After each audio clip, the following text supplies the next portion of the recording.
26장 5절로 9절까지 말씀 함께 보겠습니다. 신명기 26장 5절로 9절까지 말씀 우리 한 목소리로 같이 한번 읽겠습니다. 시작. 너는 또 내 하나님 여호와 앞에 아뢰기를 내 조상은 방랑하는 아람 사람으로서 애굽에 내려가 거기에서 소수로 거류하였더니 거기에서 크고 강하고 번성한 민족이 되었는데 애굽 사람이 우리를 학대하며 우리를 괴롭히며 우리에게 중노동을 시키므로 우리가 우리 조상의 하나님 여호와께 부르짖었더니 여호와께서 우리 음성을 들으시고 우리의 고통과 신고와 압제를 보시고 여호와께서 강한 손과 편 팔과 큰 위엄과 이적과 기사로 우리를 애굽에서 인도하여 내시고 이곳으로 인도하사 이 땅 곧 젖과 꿀이 흐르는 땅을 주셨나이다. 아멘. 평신도 신학 강좌 111번째 시간입니다. 오늘은 하나님의 백성의 이름에 대해서 공부하고 살필 예정입니다. 지난주에 우리는 하나님을 부르는 여러 호칭과 이름의 특징에 대해서 살폈습니다. 그래서 하나님을 지칭하는 이 네 글자의 자음, 그게 히브리어에서는 모음 역할을 하는 자음도 섞여 있는데 어쨌든 그 자음을 어떻게 읽어야 되는지를 잃어버렸다 그랬어요. 그래서 아도나이, 주님이라는 단어의 모음과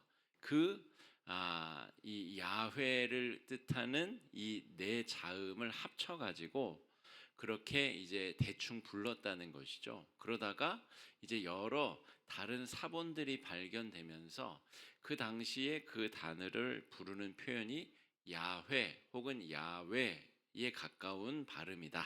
이것을 알게 되었다라고 말씀을 드렸어요. 그런데 성경에는 창세기에만 해도 엘이라고 하는 고대 가나안의 최고 신을 지칭하는 단어가 하나님을 부르는 단어로 표현되기도 하고 하나님을 부르는 여러 가지 표현들이 다중으로 사용되기 때문에 우리가 지난주 공부한 내용은 그런저런 역사적인 사건들도 있었고 하나님을 부르는 표현들, 또 천주교에서 부르는 하느님이라는 표현과 우리 개신교에서 부르는 하나님이라는 표현, 그래서 정말 쓸데없는 논쟁을 하는 사람들이 있죠. 하나님이 맞다, 하나님은 틀리다. 그거 싸울 동안에 성경 한 절 더 보시고 한 절 더 묵상하는 게 훨씬 더 중요합니다. 비본질적인 아무 쓸데없는 내용이다.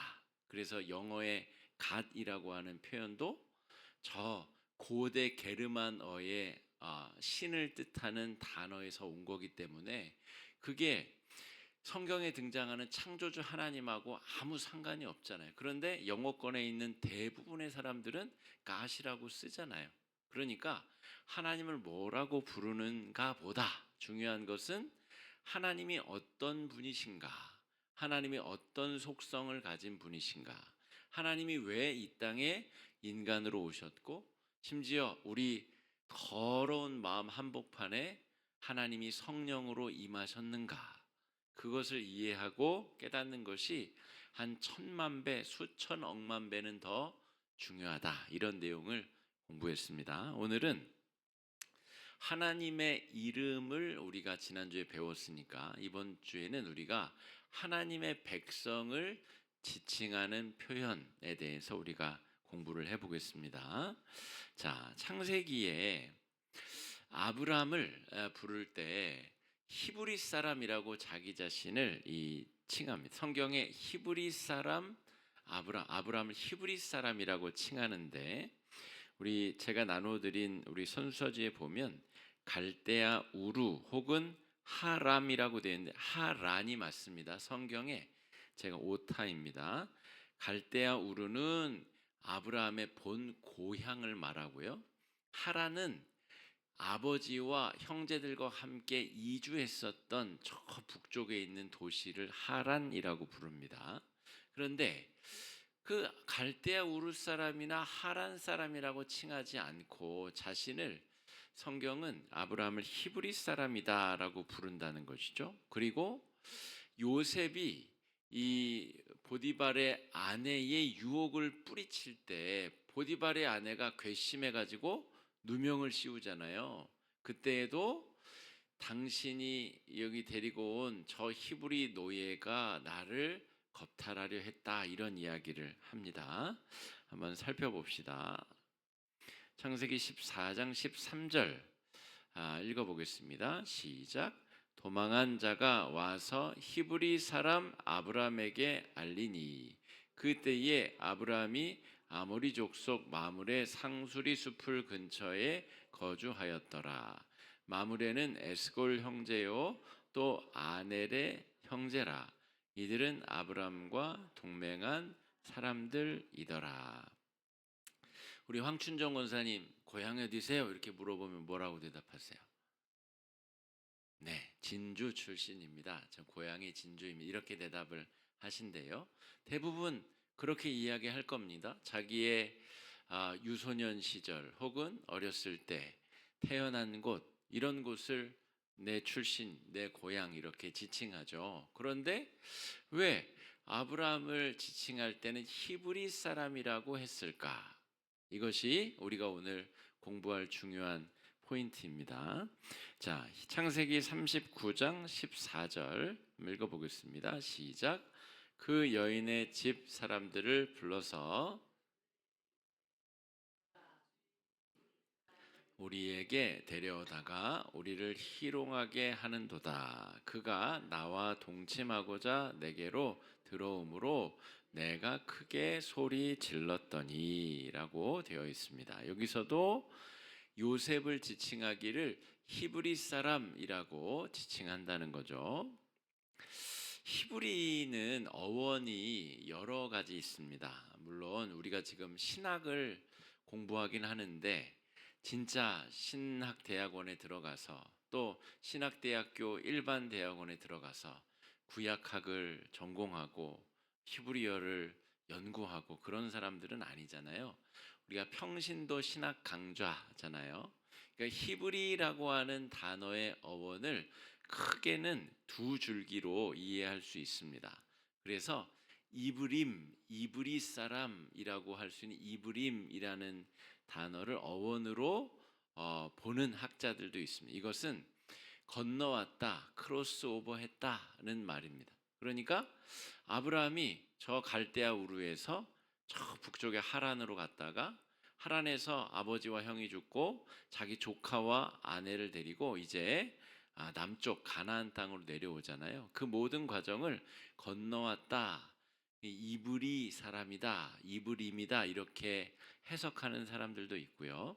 오늘 제가 우리 성도들과 함께 공부하고자 하는 내용은 사회 문화적인 해석으로 하비루 사람들이라는 어원으로 우리가 공부하려는 겁니다. 그러니까 여러분, 이 시간에 평신도 신학 강좌에서 공부하는 내용은 성경과 관련된 내용을 공부하기 때문에 여러 가지 학설이 존재할 수 있습니다. 그런데 정말 우리가 성경을 전체적으로 이해하기에 더 아주 정말 긍정적이고 좋은 그런 주요한 학설을 공부한다, 이 정도 생각하시면 되겠습니다.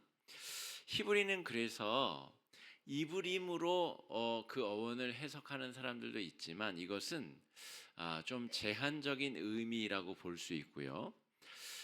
히브리는 떠돌이 하층민을 지칭하는 여러 사람들을 표현한다고 볼 수 있습니다. 제가 아래쪽에 출애굽기 12장 48절 49절을 인용했고 또 이따가 보여드릴 예정인데, 그때에도 이스라엘 백성과 또 여러 떠돌이 사람들을 같이 부를 때에 같은 의미로 동류로 그렇게 해석하는 경향이 있습니다. 그래서 히브리는 어떤 지역을 뜻하거나 아브라함의 자손들을 뜻하는 말이라기보다는 떠돌이 하층민을 지칭하는 그런 아주 일반적인 그런 표현이었습니다. 예를 들어서 뭐 흑인들을 지칭하는 여러 표현들이 있잖아요. 니그로라고 하는 단어도 있고 뭐 껌둥이라고 하는, 그러니까 제가 지금 표현하는 게 맞다는 말이 아닙니다.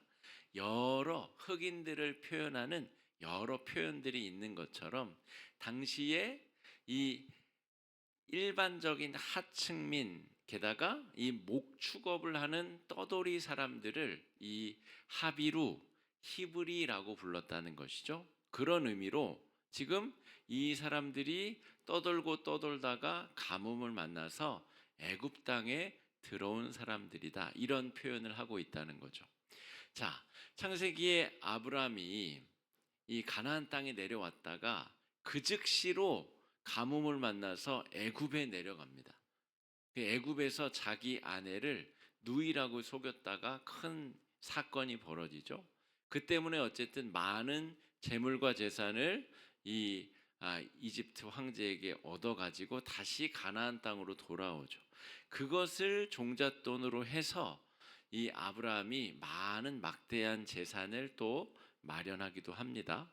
그러니까 이 아브라함은 저 갈대아 우르 출신이긴 하지만 메소포타미아 문명의 세례를 받고 평생을 산 사람이긴 하지만 이 사람이 하란에서 하나님의 명을 따라서 이주를 했죠. 이동을 했다는 말입니다. 그 이동은 생명을 걸고 하나님께만 온전히 의탁하고 이주를 한 것입니다. 당시의 이주는 지금 우리처럼 서울에서 내가 부산 가서 한번 살아봐야 되겠다, 그래서 무슨 영구 이사 이런 데 연락해가지고 포장해서 탁 해가지고 촥 가고 부동산 중개업자가 다 이렇게 계약서 써주고 수수료 받아주고 돈 건네주고 이런 게 아닙니다. 자신이 가진 모든 재산과 자신의 생명을 모두 걸고 수백 킬로를 간다는 것은 모든 것을 다 걸고 이주한다는 것을 의미합니다. 그러니까 아브라함이 이주를 한 순간 그 사람은 더 이상 갈대아 우르 사람도 아니고 하란 사람도 아닙니다. 그 사람은 이미 자신의 운명을 떠돌이 이주민이라고 하는 그 하층민 계급에 자기의 삶을 던졌다, 이렇게 볼 수가 있겠습니다. 목축업은 이 기후와 기상에 아주 큰 영향을 받죠. 그리고 어느 지역에 어느 계절에 가야 내 양떼가, 내 염소떼가 풀을 뜯어 먹을 수 있는지, 또 어느 곳에 가야 물이 있는지를 정확하게 알고 계속해서 이주하고 움직여야 되는 사람들이죠. 게다가 이 물이, 비가 내리지 않으면 이제 그나마도 먹을 물, 마실 물, 사람 마실 물도 없는데 짐승 먹을 게 어디 있습니까? 그러니까 이 목축업을 하는 사람들은 끊임없이 떠도는 사람들, 가난한 사람들, 어려운 사람들, 게다가 특정한 이 기후 재난이, 가뭄이 몇 년이나 임하게 되면 이 가축들이 다 죽는 것은 물론이거니와 자신의 몸이라도 팔아가지고 남의 집에 노예라도 돼서 살아야 되는 운명에 처한 사람들이 바로 이 하비루들, 히브리 사람들이라고 볼 수 있습니다. 성경에서 그래서 이 아브라함으로부터 시작돼서 이삭과 야곱, 이 야곱이 나중에 요셉 때문에 애굽에 가서 살게 되잖아요. 그 전까지의 모든 삶이, 3대에 거친 삶이 다 하비루, 가난한 떠돌이의 삶이었다는 거죠. 그런데 하비루를 지칭하는 그 여러 사람들 중에서 그래도 아브람과 이삭과 야곱은 그래도 재산이 좀 있는 사람들이었다 하는 겁니다.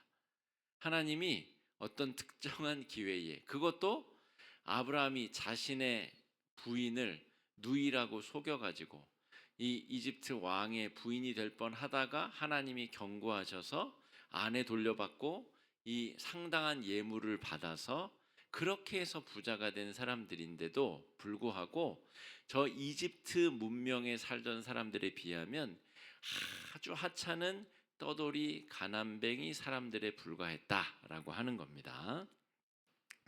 자, 애굽 사람들은 이 우리 그 정영인 장로님 우리 특강 때도 자세히 우리가 배웠지만 이 나일강의 축복이라고 부르는 이 나일 삼각주에서 농사를 지을 수 있다는 것은 당시의 세계관에 있어서는 어마어마한 축복입니다.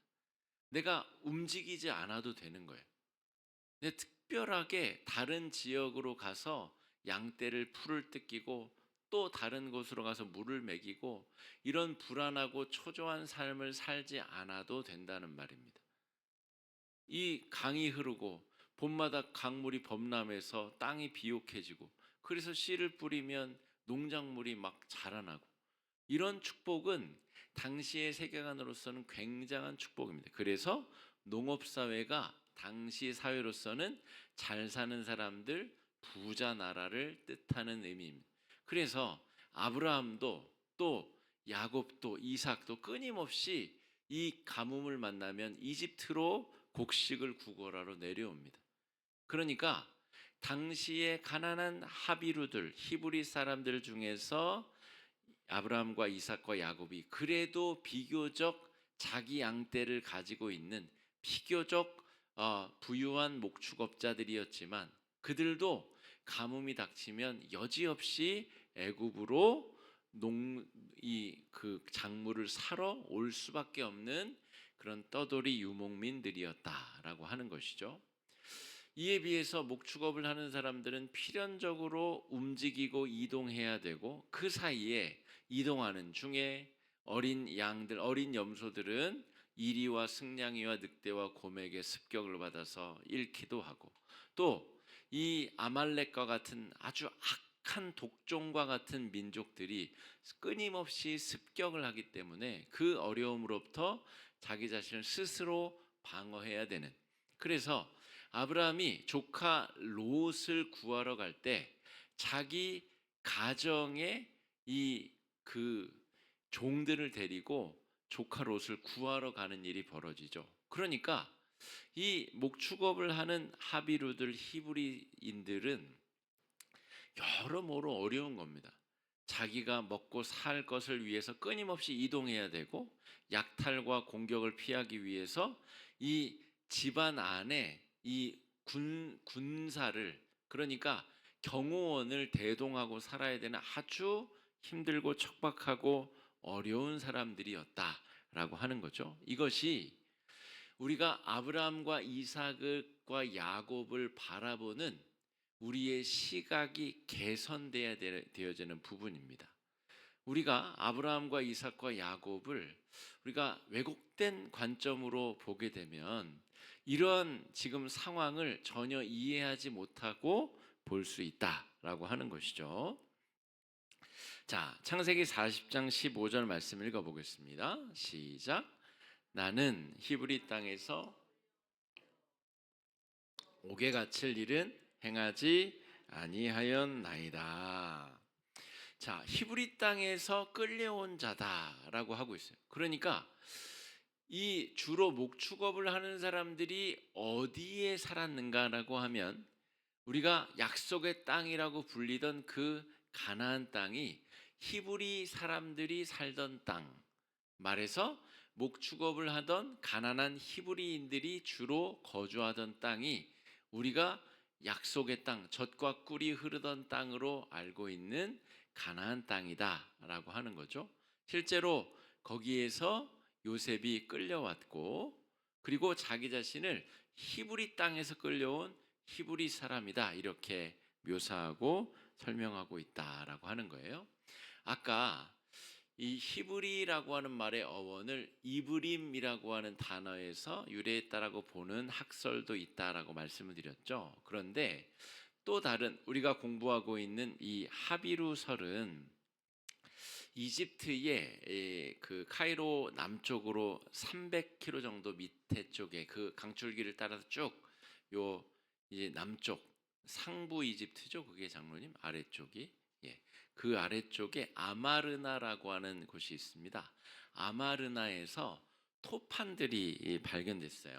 그런데 그 토판들의 문서들이 오고 간 그런 연대가 우리 자료에 보시면 1403년에서 1347년이다 이렇게 되어 있죠. 이때가 이제 이집트의 신왕국 시대, 그러니 가장 중흥한 시기, 그리고 우리가 모세가 주로 활동했었던 그 시기와 겹쳐집니다. 그리고 출애굽이 이때 일어났고, 이때 이스라엘 백성들이 탈출해 가지고 가나안 땅으로 들어가서 정복 전쟁을 펼치는 그 시기입니다.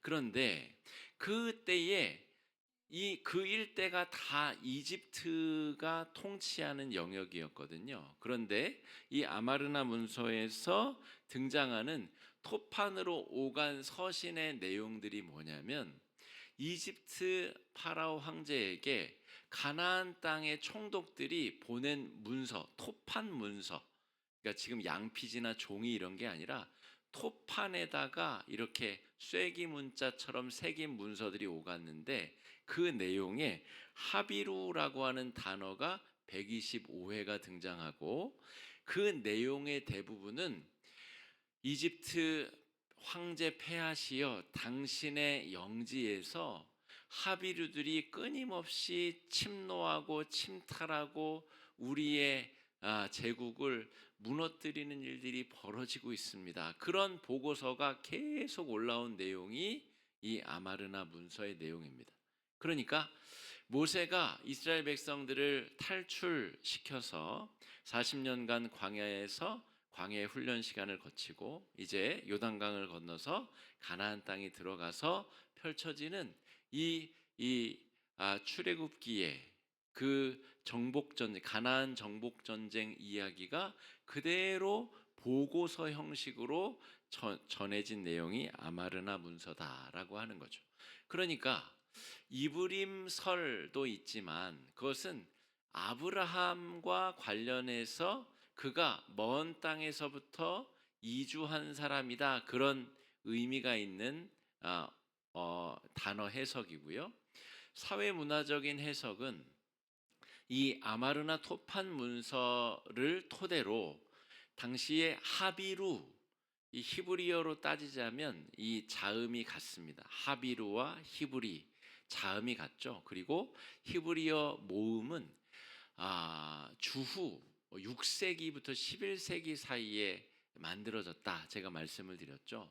그러니까 당시에는 하비루나 히브리나 다른 단어, 다른 문자, 다른 민족을 지칭하는 언어가 아니었습니다. 그러니까 동일한 민족을 지칭하는 단어라고 볼 수 있습니다. 그러니까 아마르나 토판 문서에 기록된 하비루라고 하는 자들이 요셉이 지칭한 내가 히브리 땅에서 내가 정말 억울하게 끌려온 노예이고, 아브람도 성경이 그를 히브리 사람이라고 지칭하고, 여러 가지 그 성경과 그 정황상, 그리고 당시에 히브리 사람들을 뜻하는 단어가 가난한 유목민들, 그리고 언제든 돈만 주면 남의 전쟁에 뛰어들 수 있는 용병, 언제든 어려움이 닥치면 자신의 몸을 노예로 팔았다가 상황이 좋아지면 돈을 갚고 자유인이 될 수 있는 그런 하층 계급에 떠도는 사람들을 지칭하는 말이다, 이렇게 볼 수 있습니다. 그런데 이것이 뒤쪽에 살펴보면 알겠지만 예수 십자가의 구원의 은혜를 받기에 적합한 사람들이 바로 그런 사람들입니다. 잘 생각해 보세요. 지난주에도 우리가 계속해서 이집트 문명과 관련된 이야기도 우리가 살펴보았지만, 여러분 이집트 사람들이 그렇게 살기 좋고 그렇게 천혜의 정말 살기 좋은 땅, 저 킬리만자로 산에서부터 만년설이 녹아내려가지고 사막 한가운데 강이 흐르잖아요. 얼마나 기적 같은 일입니까? 수자원이 넘쳐나는, 그리고 바다로 갈수록 이제 쫙 넓어지면서 이게 정말 넓은 곳으로 물이 뻗쳐지면서 이 농사를 지을 수 있는 광활한 농토가 펼쳐지고, 북쪽은 바다가, 양쪽은 사막으로 다 가로막혀 남쪽은 높은 산맥으로 막아져 있어가지고 거기보다 더 사람이 살기 좋은 땅이 어디 있을까 싶을 만큼 실제로 이집트 문명이 태동을 하듯이 그렇게 살기 좋은 땅에서 사람들이 뭘 했죠? 나일강을 신으로 섬기고 태양을 신으로 섬기고 하다못해 개구리, 이, 파리 우리가 아는 그 파리가 아니라 소 등에 붙어가지고 소 피를 빨아먹는 채채파리라는 게 있어요. 그 흡혈파리를 신으로 섬기며 온갖 종류의 우상 숭배가 벌어졌던 곳이 그 살기 좋은 이집트 땅이었습니다. 그러니까 여러분 정말 사람이 살기 좋은 땅에서는 하나님을 잘 믿고 살 수 있을까? 그러면 에덴 동산에서 범죄도 없었겠죠. 그 살기 좋은 곳에서 왜 아담과 하와가 선악과를 따먹습니까? 그러니까 정말 은혜가 필요한 곳, 구원이 임할 수 있는 곳은 이집트 땅이 아니라 떠돌이 하층민 유목민들이었다라고 하는 거죠. 여러분이 다윗과 같은 목동이라고 한번 생각해 보세요. 강군장 권사님이 목동이에요. 그래서 오늘 양 20마리를 데리고 저기 우리 발산까지 가가지고 거기에 풀에 가서 수풀에 가서 풀을 뜯겨야 돼요. 그러면 우리 강군자 목동께서 아침에 출발하기 전에 아마 기도를 하고 출발할 거예요. 하나님, 오늘 저 발산까지 갔다 와야 되는데 거기 가는 동안에 사자나 승냥이나 일이나 늑대 만나지 않게 하시고 아말렉 우리 도둑떼를 만나지 않게 하시고 오가는 길에 양 한 마리라도 잃지 않게 하시고 정말 간절한 마음으로 하나님의 인도하심과 도우심을 간구하면서 그렇게 하루를 시작할 것이 분명합니다. 그런데 반대적으로 아까 농업하는 나라는 당시에는 잘 사는 나라. 지금은 여러분 IT하고 무슨 뭐 AI 기반 사업을 해야 잘 사는 나라지 농업 국가 저 미얀마, 라오스, 캄보디아 이런 나라가 잘 사는 나라는 아니잖아요. 그런데 당시에 지금으로부터 3,500년 전의 세계에서는 농사짓고 땅에 자기 땅에서 하나님이 주시는 그 천연 자연의 혜택을 누리며 살아가는 사람들이 최고의 행복하고 부유한 사람들이었다는 거죠. 그런데 그 사람들이 기도하고 하나님을 찾고 하나님의 뜻을 구하고 인도하며 살기보다는 별일 없으면 어저께 떴던 해가 오늘도 뜰 것 아니에요. 비가 한 몇 달 안 와도 나일강은 계속해서 흐르거든요. 그리고 봄이 되면 나일 그 만년설이 녹아 내려 가지고 막 범람해 가지고 또 비옥한 땅이 새로 생성되고 별일 없으면 작년에 벌어졌던 일이 또 벌어지고 또 벌어지고 그런 사람들은 하나님을 찾고 구하고 구원을 받고 신앙이 깊어지기가 쉽지가 않습니다. 그러므로 지금 구약 성경에서 말하는 아브람과 그의 아들 이삭과 그의 아들 야곱의 12아들 기구한 운명을 가진 사람들입니다. 75세에 하나님의 선택을 받아서 수백 킬로를 이주해 온 아브라함과 75세의 부름을 받았는데 25년 뒤에 100세가 되어서 하나님이 딱 한 명 약속의 아들을 낳게 해주신 자가 이삭인데 그 이삭도 그 비루한 하비루의 삶을 반복해서 살아야 됐던 것이죠. 그가 낳은 이 두 아들 중에 이 에서와 야곱 중에 또 야곱도 20년간이나 삼촌 집에 도망가 있다가 이러저러 저렇게 돌고 돌아서 그런 비루한 인생을 살던 사람이라는 것이죠. 그런데 하나님께서는 그들과 함께하기를 바라셨고 그들을 통해서 하나님의 백성을 만들고 하나님의 뜻을 이루기 원하셨다라고 하는 것이죠. 여러분, 이런 전제 조건 하에서 성경에 등장하는 고난의 문제를 묵상해야 고난을 제대로 이해할 수 있습니다.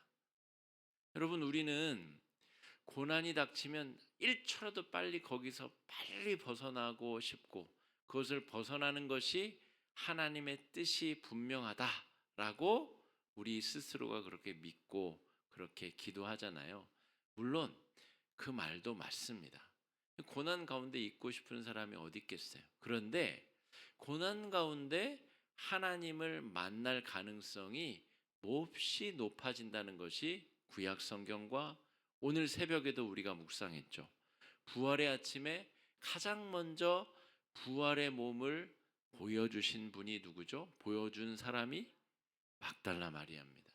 7 귀신 들렸었던, 당시의 유대인 사회에서는 인간 취급을 받지 못하는 개돼지만한 취급을 받았었던, 돼지를 잡는 게 백정이잖아요. 백정 취급을 못 받았었던 존재가 막달라 마리아입니다. 그런데 부활하신 예수님이 막달라 마리아에게 처음으로 자신의 몸을 보여주십니다. 그리고 내가 부활했다는 소식을 내 제자들에게 알리라는 사명을 주시죠. 그러므로 여러분, 우리에게 임해 있는 유한함, 연약함, 우리가 처해 있는 고난의 문제, 우리가 처해 있는 연약함들, 여러분 무한정 거기에 계시라는 얘기가 아니라 그것을 통해서 우리가 하나님의 인도하심과 하나님의 구원을 경험하는 것에 우리의 관심과 초점이 맺혀져 있어야 된다는 것이죠. 아니면 어떤 사람들은 늘상 고난에서 벗어나는 기도만 하다가 주님 나라 가는 사람들이 적지 않습니다. 자기가 지금 있는 곳에서 하나님을 어떻게 만날 것인가에 에너지를 집중해야 되는데, 이 어려움에서 빨리 벗어나게 그런 기도만 하다가 인생을 낭비하고 소진하는 인생들이 굉장히 많다라고 하는 것이죠. 자, 이집트 아마르나 지역입니다. 이건 아마르나는 지역을 말하고요. 그 땅에서 발굴된 토판의 내용들 중에 하비루라고 하는 단어가 125회가 등장을 하는데, 이 하비루가 당시에 모세의 출애굽과 그 이후에 이루어진 이 가나안 정복과 시기적으로 딱 맞는데, 그 가나안 땅의 총독들로부터 보고된 내용이, 이 하비루들이 쳐들어와 가지고 지금 당신 이 이집트 폐하의 영지들이 다 지금 침략당하고 공격당하고 있습니다. 그런 내용들이다라고 하는 거죠. 그러니까 출애굽기의 내용이 역사적 사실이라는 것, 그리고 하비루 그 자음과 히브리 자음이 동일하기 때문에 이들을 동일 인물들로 볼 수 있다라고 하는 것이죠. 자, 그 내용을 지금 이제 살폈고요. 자, 하비루와 히브리를 동일 민족이라고 볼 때 이것을 그러면 한 민족이라고 볼 수 있겠는가? 우리가 선입견을 가지고 있는 것은 이스라엘 민족은 이스라엘, 그러니까 계명전 야곱의 12아들의 집합체 모임이다. 12지파, 우리가 이렇게 알고 있는데, 그렇게 선입견을 가지고 있는데, 사실은 이런 거죠. 조선시대에도 자기가 백정 출신이고 또 갓바치 출신이고 온갖 천민 출신인데 상업을 해서 돈을 벌었어요. 그래서 이거 내가 우리 후손들에게 내 이 천민, 천방지추 마골피, 요 성씨가 이제 천민 성씨라고 우리가 흔히 알고 있잖아요. 그러니까 이 천민 성씨를 물려줄 수는 없어. 어떤 사람은 성씨나 이름도 없이 그렇게 살아간 사람들, 개똥이라고 불리는 노비들, 이런 사람들 많았잖아요. 그런데 그렇게 하다가 장사를 하고 상업을 하고 또 자유인이 되었다가 돈을 번 사람들이 족보를 삽니다. 그래서 우리나라에 김이박 성씨가 많은 이유를 역사학자들은 그렇게 해석하는 경우도 있습니다. 거기에 숨어들어야 자신의 천민 신분을 숨길 수 있기 때문에 족보를 사는데 기왕이면 김이박으로 사는 사람들이 많았다는 거죠. 그래서 우리 집안이 양반 집안입네, 여러분, 그렇게 주장할 일도 아니고, 우리가 살아가는 이 시대에 무엇보다 예수 믿고 구원받은 그리스도인으로서 그러한 쓸데없는 것에 자신의 핏대를 세우고 자랑을 하고 우리 집안이 옛날에 어떤 집안이었네. 우리 집안이 왕족이었네.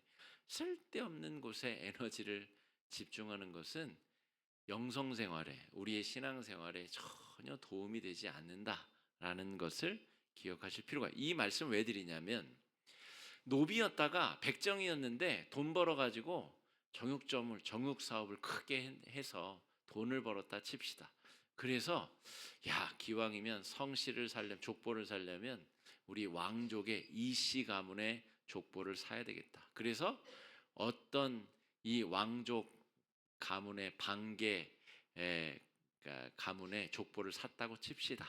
그런 것처럼 본래는 하비루, 히브리, 이 가난한 하층민들을 뜻하는 민족이었는데, 나중에 그들이 다윗 시대, 다윗의 위대한 어떤 영도력으로 넓은 영토를 차지하게 된 다음에, 그 다음에 야, 히브리, 야, 우리를 깜둥이라고 부르는 건 좀 그렇잖아. 우리가 더 우리 민족을 미화시킬 수 있는 이름이 없을까? 그게 바로 이스라엘이라고 해석하는 학자들도 있습니다. 그러니까 그 전에 모든 히브리인으로서의 그 모든 과거를 다 싹 미화시킬 수 있는 단어가 이스라엘이다. 이렇게 해석하는 학자들도 있다라는 것이죠. 그러니까 창세기, 출애굽기, 레위기 사이에 벌어지고 있는 그 어떤 기록들의 역사 가운데 그런 미화 과정이 있었을 수도 있다라고 하는 겁니다. 제가 있었다가 아니고 여러 학자들의 공부 또 연구 또 주장들의 내용 중에 그러한 것도 있다라고 하는 것이죠. 그러므로 여러분, 하비루와 히브리를 동일 민족이라고 할 때에 우리가 살펴야 될 중요한 내용은 무엇인가라고 하면, 우리가 십자가 구원의 은혜를 받기 위해서는 우리가 얼마나 혈통적으로 위대한가를 따져서는 안 된다라고 하는 겁니다. 유대인들은 끊임없이 자신들을 선민이라고 부르죠. 유대인들은 이스라엘 백성도 아닙니다. 이스라엘의 12아들 중에서 4번째 아들 유다의 자손들이라는 뜻이 유대인들이라는 뜻이에요. 그러니까 이스라엘 백성들도 아니에요.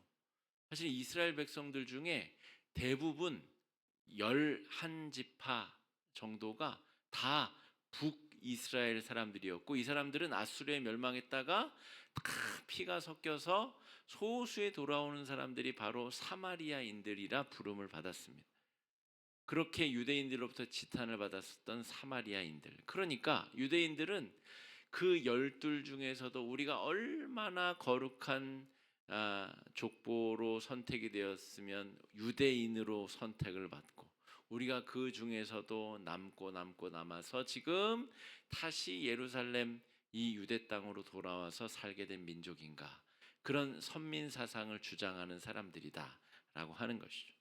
자, 그런데 십자가의 구원의 은혜와 오늘 이 창세기, 출애굽기에 등장하는 이 히브리라고 하는 사람들을 연관지어서 생각해 보면, 혈통적 유대인이 중요한 것이 아니라 그들의 본래적 정체성, 아주 가난하고 이리저리 떠돌며 하루 벌어 하루 먹어야 되는, 하늘에서 하나님이 비를 내려주시지 않으면 당장 내가 기르던 양과 염소에 마실 물을, 뜯길 풀을 구할 수 없는 사람들, 하나님을 붙잡을 수밖에 없는 사람들, 이 사람들 스스로 구원할 능력이 없는 사람들이 바로 하비루들이고 히브리 사람들이고 막달라 마리아고 저와 여러분 우리들이라는 겁니다.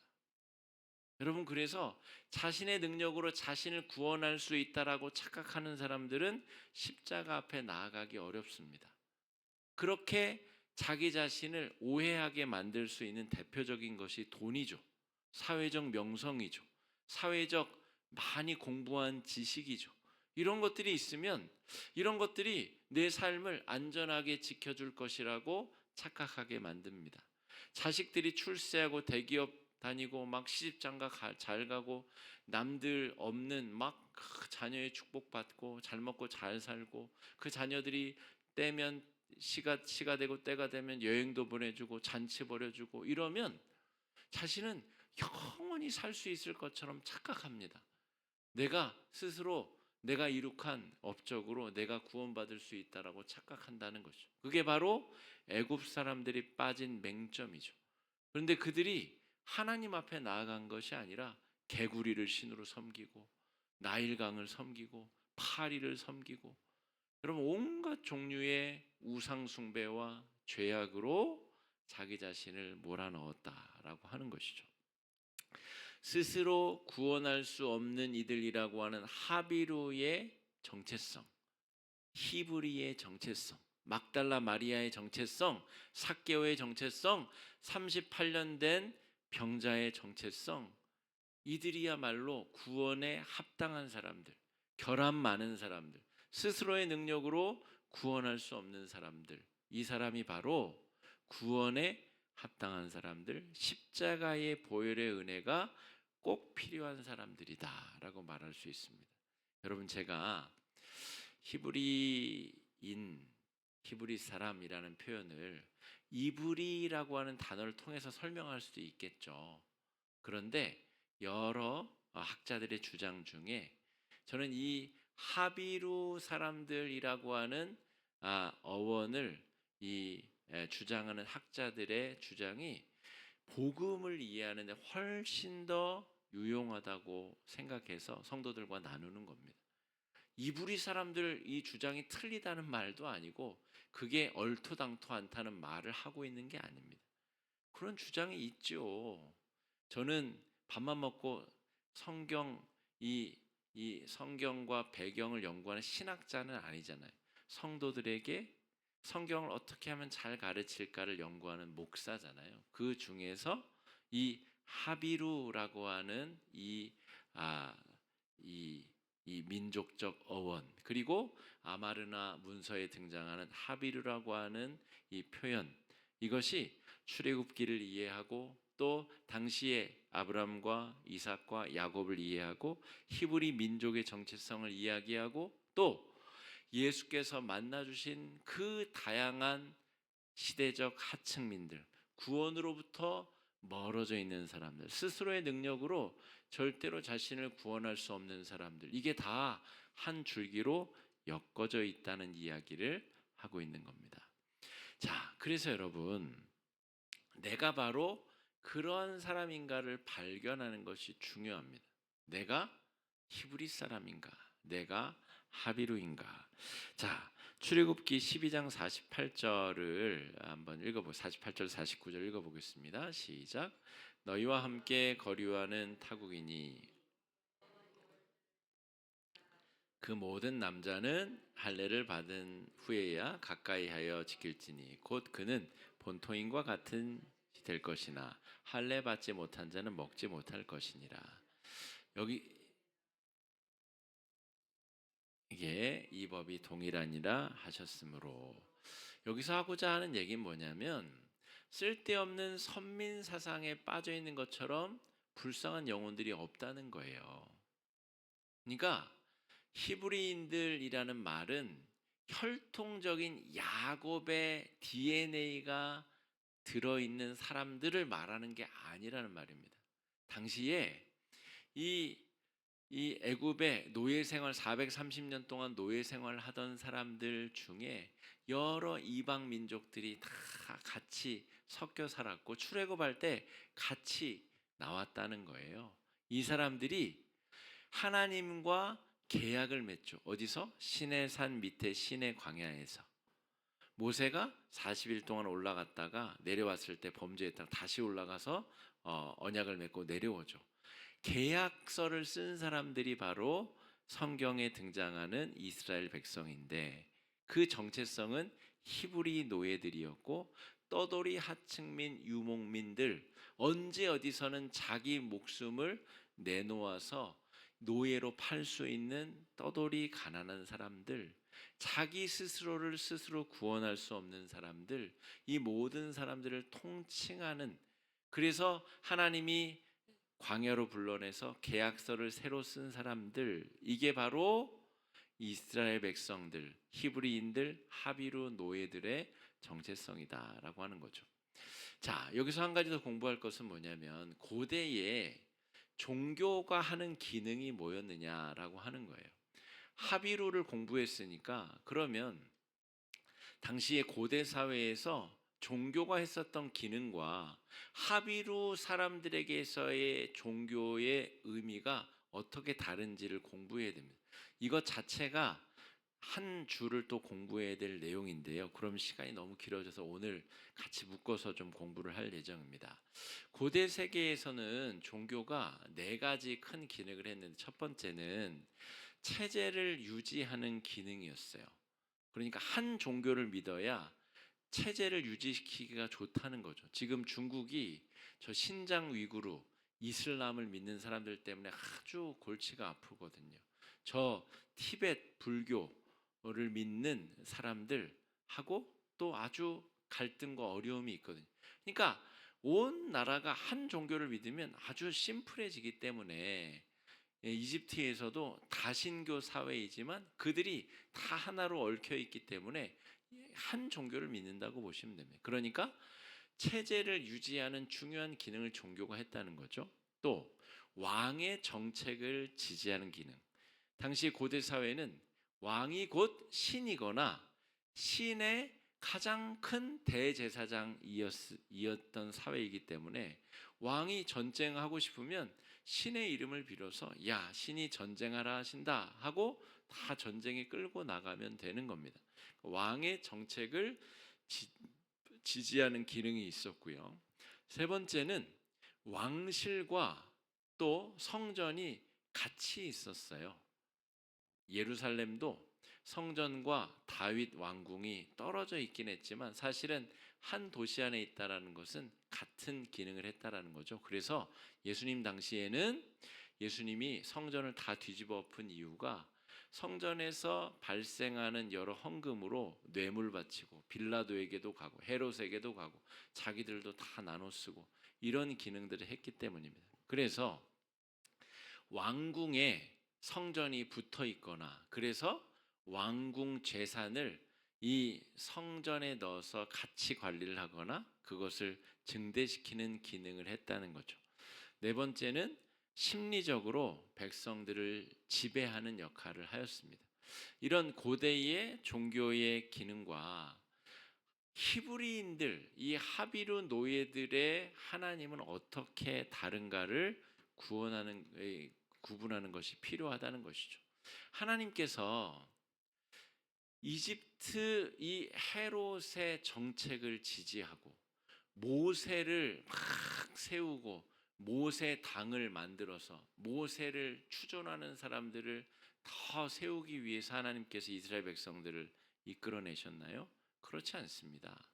하나님께서 한 명 한 명 한 명이 하나님 앞에 평등하고 존중받을 만한 사람임을 일깨우시기 위해서 출애굽시키셨고 계약을 맺으셨죠.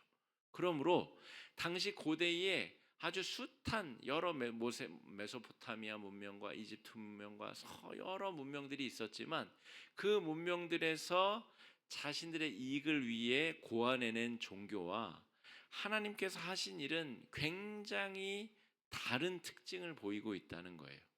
노예들을 불러서 자유인임을 깨닫게 하시고 그들이 하나님과의 인격적인 관계를 맺을 수 있도록 여러 과정의 율법을 주셨다라고 하는 거죠. 피조물이 존재하고 살아있는 참된 삶의 이유와 목적을 깨닫게 하시기 위해서 이스라엘 백성들을 출애굽시키셨다라고 하는 것입니다.